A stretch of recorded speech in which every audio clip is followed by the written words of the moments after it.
Entre beauté et hospitalité sans pareil, c'est une Afrique riche dans sa diversité, une Afrique ancestrale. Un destin commun, une même route, un même chemin, celui de la prospérité. Brassage des cultures et civilisations. Brassage, votre émission socio-culturelle sur Ifriqiya FM.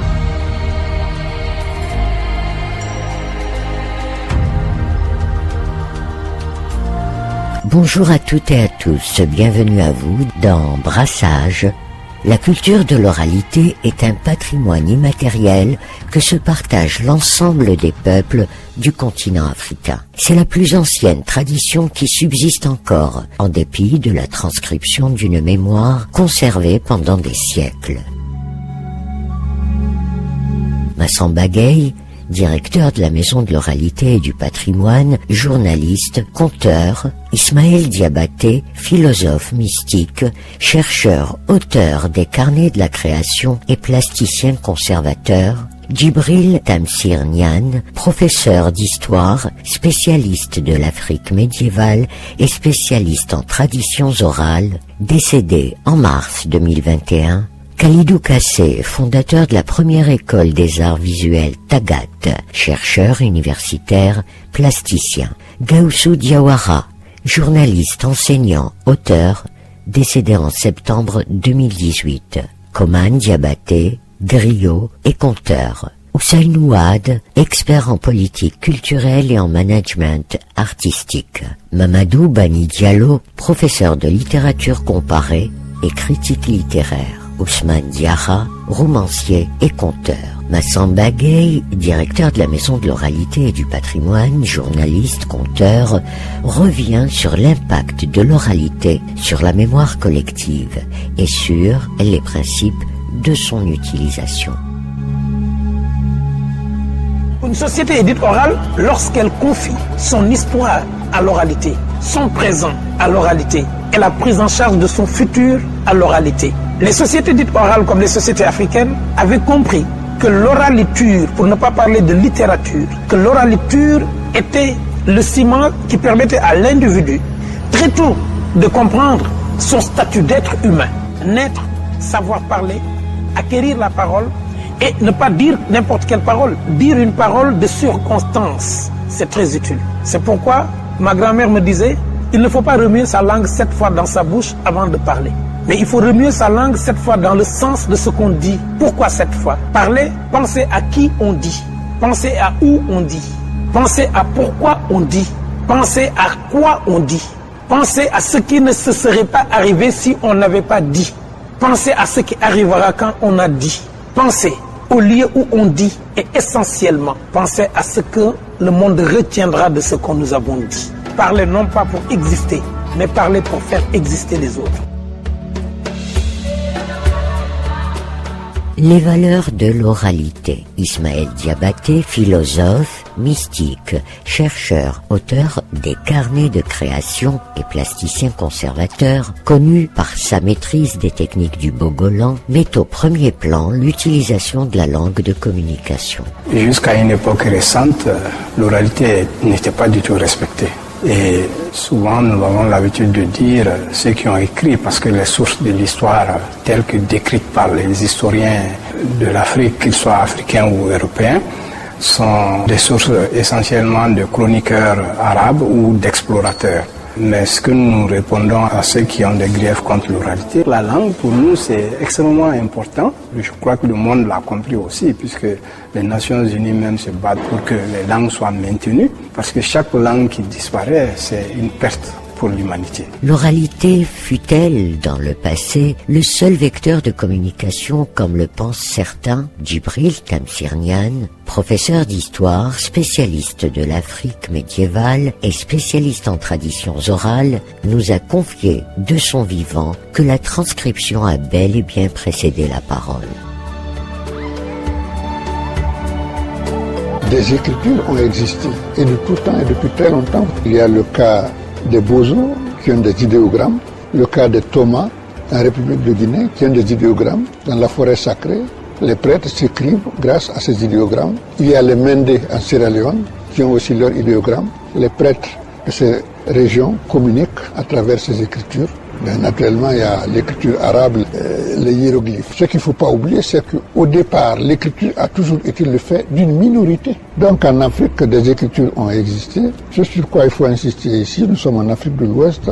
Les écritures ont existé, mais la parole a été privilégiée, particulièrement privilégiée et choisie comme mode de conservation et de transmission. Mais nous avons bien la preuve en Afrique que la parole ne s'envole pas, la parole reste. Des paroles millénaires nous ont été transmises et nous pouvons les fixer aujourd'hui. Mais elles ont traversé les siècles par la force de la parole.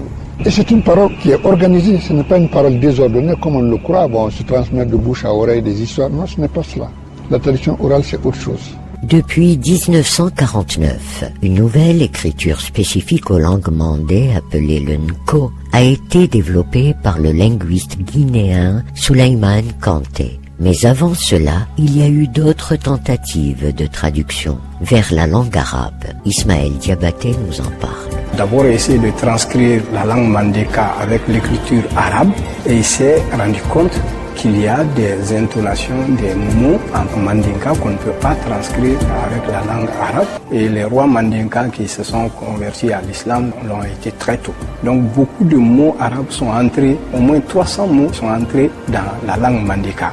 Et beaucoup de gens utilisent aujourd'hui, même sans le savoir. Les sociétés africaines sont-elles alors des sociétés exclusivement orales?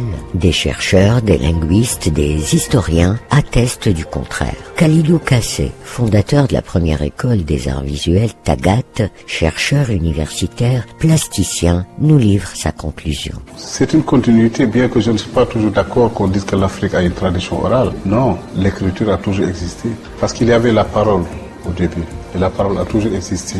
Mais en fait, je pense que le griot a su porter la responsabilité de la parole à lui-même, pour pouvoir expliquer, pour pouvoir porter le message vers la société. Aujourd'hui, la parole est une continuité de l'écriture. L'écriture est une continuité de la parole. C'est pour cela que je dis qu'il y a toujours des combinaisons pour arriver à déchiffrer, à décoder et à véritablement rendre le message pur et limpide. Partout en Afrique, il existe des détenteurs de la parole. L'Empire mandingue, à titre d'exemple, avant le morcellement du continent, s'organisait en castes. Chaque caste correspondait à une profession ou une activité artisanale, participant à la cohésion et à l'unité de la société.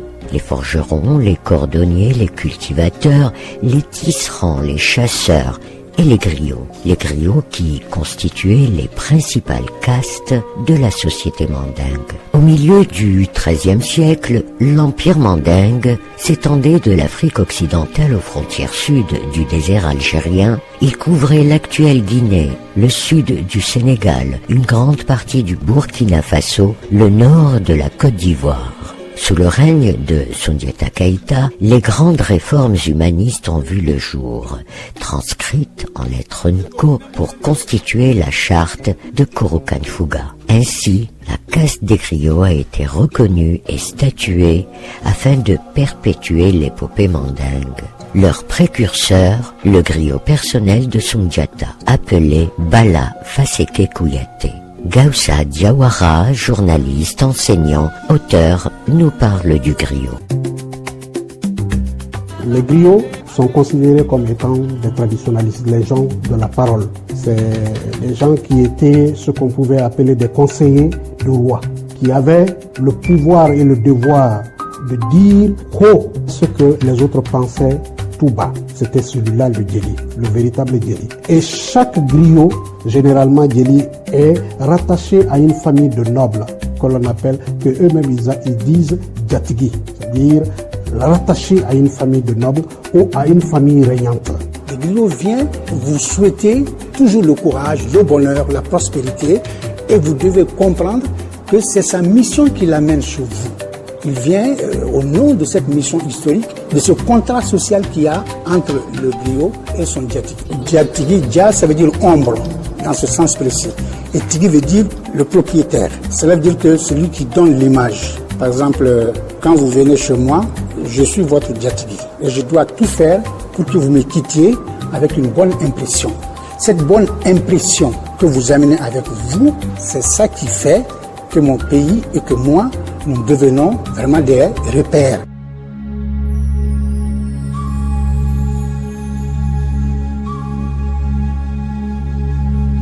Le griot, Djeli ou Djali en mandingue, Kewel en sérère, Gewel en wolof, Bambado en peul, est spécialisé dans la généalogie des nobles et dans la déclamation de récits historiques. Chaque famille de Djeli accompagne une famille de rois guerriers, nommés Diatigi. Des précisions avec Ismaël Diabaté. Nous on dit il vaut mieux dire Djali. Parce que le Gaussou l'a dit, le mot griot est restricteur et ne correspond pas exactement. C'est comme chez nous, quand on parle du forgeron, quand vous dites forgeron, le noumou, chez nous, c'est le forgeron. Et le noumou a près de 20 métiers qu'il pratique lui-même et qui n'ont rien à voir avec la forge. Par exemple, le noumou est le prêtre du Komo, c'est-à-dire la religion Bambara, il est le chef suprême de cette religion. Comme tel, c'est un grand intellectuel, puisqu'il est le détenteur de tout le patrimoine immatériel. Le rapport Diatigi ou Diatiki avec son Djeli est dans une hiérarchie horizontale qui conserve ses règles. Koman Diabaté, griot et conteur. Diatigi même a une obligation vers les griots. Quoi, écouter ce qu'il dit, de deux, écouter aussi les conseils du griot. Parce que lui-même, le Diatigi, son père a été conseillé par le père du griot qui lui parle. La caste des griots est dépositaire de la tradition orale. Le sens étymologique malinké du mot Djeli signifie lien de sang. Les principaux groupes de griots sont appelés Gewel, en pays wolof, et Gaoulo chez les tout couleurs. Il n'existe pas de Djeli sans Diatigi, et de Diatigi sans Djeli. Les deux sont indissociables et l'un ne peut exister sans l'autre. C'est le rapport inconditionnel entre le noble et sa mémoire ancestrale. Plus de précision avec Gaussou Diawara. Il y a des griots qui sont morts sur le front, mais le plus souvent, c'est eux qui sont les éducateurs des princes. Sundiata, beaucoup d'autres rois avaient leur Djali, qui les motivaient et qui leur disaient les 4 vérités. Quand un chef dépassait les limites, le griot n'hésitait pas à lui rappeler que son ancêtre, son arrière-grand-père n'a pas fait comme ça. Et s'il devait aussi faire des choses qui pouvaient l'humilier, le griot était là pour le rappeler. Pour lui dire de ne pas aller dans ce sens-là. Être griot, c'est donc appartenir à la caste des Djeli, identifiée par le nom de famille Sissoko, Kouyaté, Koné, Diabaté, etc. Ismaël Diabaté. Quand les Manékans ont inventé le griot, il n'y avait pas de rapport vertical entre lui et ce qu'on appelle les nobles. En arabe, homme libre, c'est Our ou Our, je ne sais pas comment le prononcer. Voilà, homme libre. Donc c'est entré dans notre vocabulaire, le mot or. Et au lieu de la prononciation arabe, nous on dit horon. Dès lors où on a changé le mot, du coup on a changé le rapport entre le Djali et le Tontigi. Dans notre langue, on dit Tontigi et Tontan. Tontigi, c'est le porteur de carquois. C'était un rapport horizontal entre les deux, pas un rapport vertical. Selon Gaussou Diawara, le griot a une mission éducative à accomplir. Il est le détenteur de l'histoire et de la connaissance. Depuis nos empires, les griots ont toujours été, je dis, c'est pas des hommes de caste, c'est des nobles comme nous, mais ils ont une mission. La mission de veiller sur la bonne éducation, de veiller sur la transmission de la connaissance. Ils ne sont pas au-dessus des autres. Au contraire, c'est eux qui veillent sur les autres. Koman Diabaté, griot de père en fils, insiste sur le statut particulier du griot. La différence entre un griot et un artiste d'abord. Quand un griot chante, il fait des louanges en même temps. Donc, c'est le refrain plus les louanges. Alors qu'un artiste ne fait pas de louanges. De un, il n'a pas cette autorisation. Et deux, il ne le maîtrise pas. Un griot ne va jamais parler des exploits ou bien des extraits d'un occidental, non. Un griot ici en Afrique part toujours sur les Africains. Les gens ignorent ça aussi. Donc c'est les gens aussi qui sont là à prouver, à démontrer l'importance de l'Afrique aux autres continents.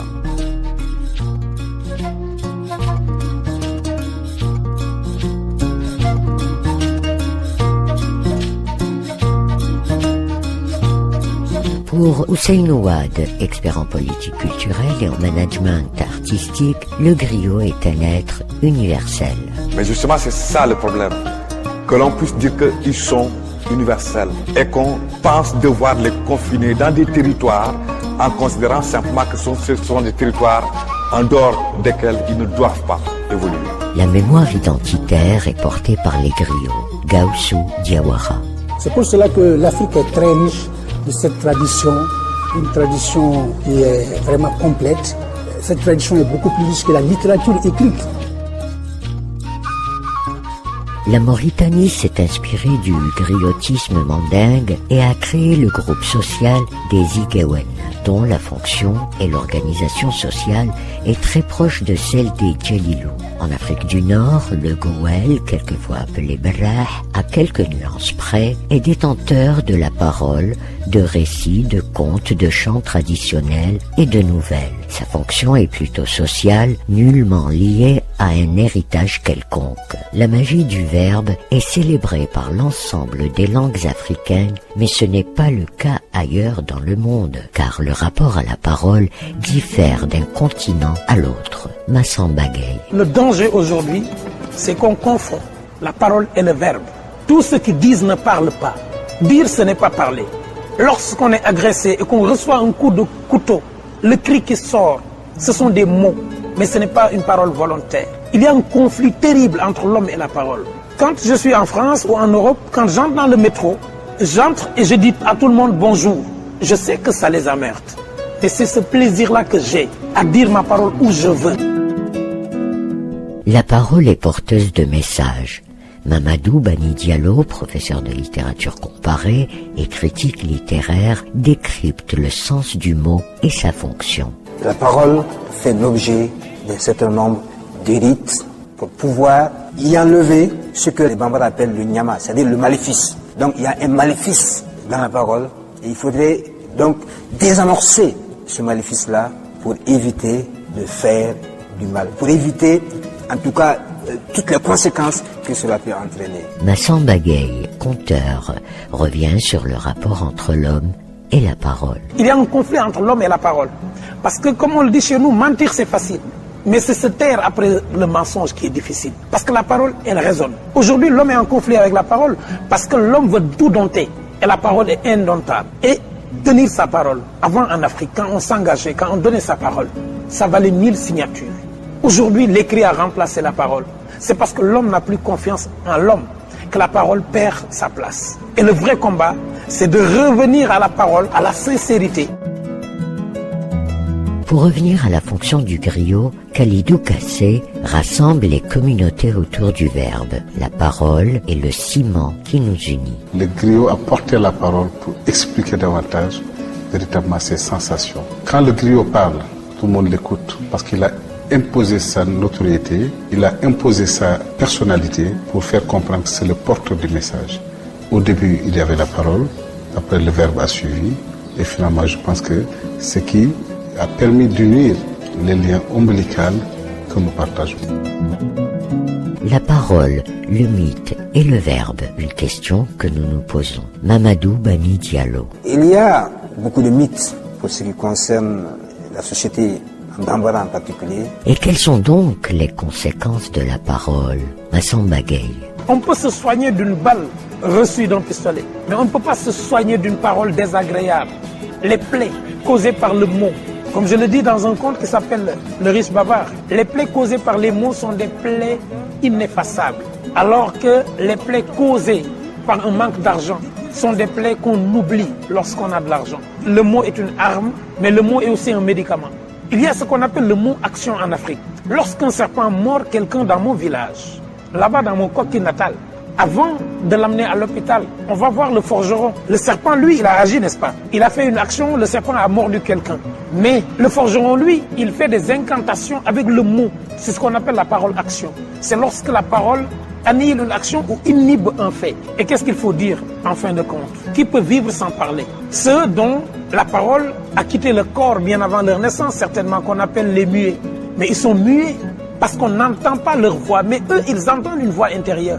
Eux, ils disent. C'est pourquoi je pense que la magie du verbe, c'est la magie de l'amour.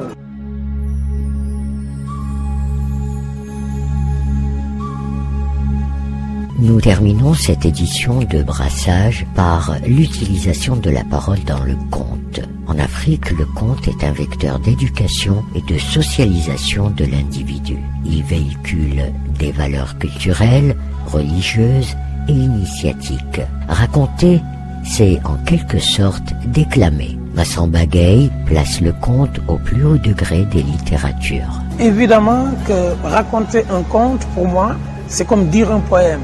C'est être en relation avec l'autre. C'est transmettre des émotions.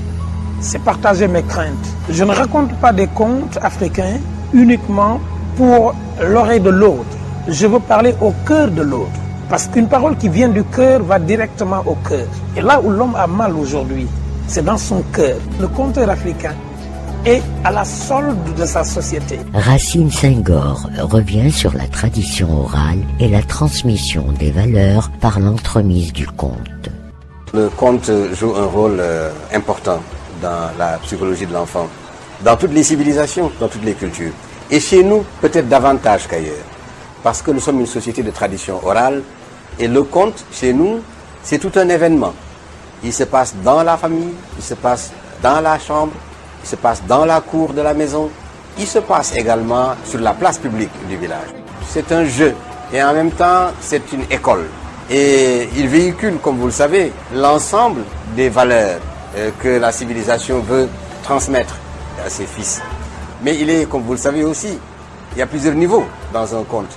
Il y a le niveau pour les enfants qui veulent juste connaître l'histoire, il y a le niveau qui approfondit, etc. On peut le lire à plusieurs niveaux. La langue est porteuse de récits et de messages. Elle permet de raconter et d'émouvoir. Ousmane Diarra, auteur, conteur, à propos de la symbolique de la projection de la fascination, le conte pour enfants est un univers onirique où l'imagination défie toute limite. Chaque société a ses contes. En général, c'est les plus fragiles, les plus petits donc, que ce soit de taille, que ce soit par la force, qui dans presque tous les contes finissent par gagner sur les grands méchants. Quand je me retrouve avec mes propres enfants, quand je raconte ça, ils sont petits, il ne faut pas les voir s'éclater, ils sont contents parce que c'est leur univers. Quand le lion donne un coup de patte à l'hyène et que l'hyène en courant fait pipi, eh bien c'est le monde des enfants. On pense que c'est choquant, c'est pas du tout choquant. Ils sont contents de voir ça, d'entendre ça. Et à propos de la traduction du conte africain, Djibril Tamsir Niane. Toute langue a sa beauté, sa richesse. Dans les langues d'origine, on recueille les contes. Et ensuite, maintenant, pour les besoins de l'école, on fait les transcriptions en français. Les contes d'hier et d'aujourd'hui que j'ai publiés chez Présence africaine sont des contes que j'ai recueillis en langue maninka et que j'ai transposés en français. Donc, il y a des publications scientifiques où on a les deux, la version africaine et en regard la traduction en langue européenne. Donc cela se fait de plus en plus.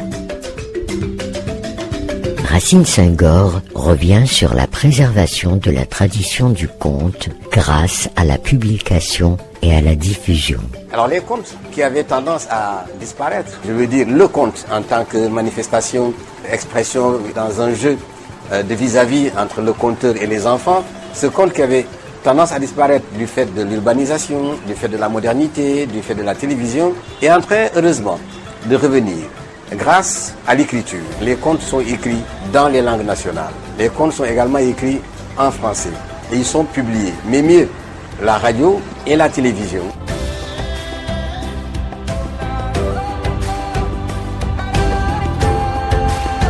En effet, l'adaptation du conte aux différents médiums de communication, tels que la radio et la télévision, stimule l'imaginaire par la dimension temporelle. Le son et l'image ont un pouvoir de fascination. La pratique du verbe et de la parole en Afrique est une tradition millénaire où chaque mot est porteur d'un indice du passé, du présent et de l'avenir. C'était Brassage, votre émission hebdomadaire, la magie du verbe, l'Afrique, territoire des hommes de parole. Ifriqiya FM, la voix africaine.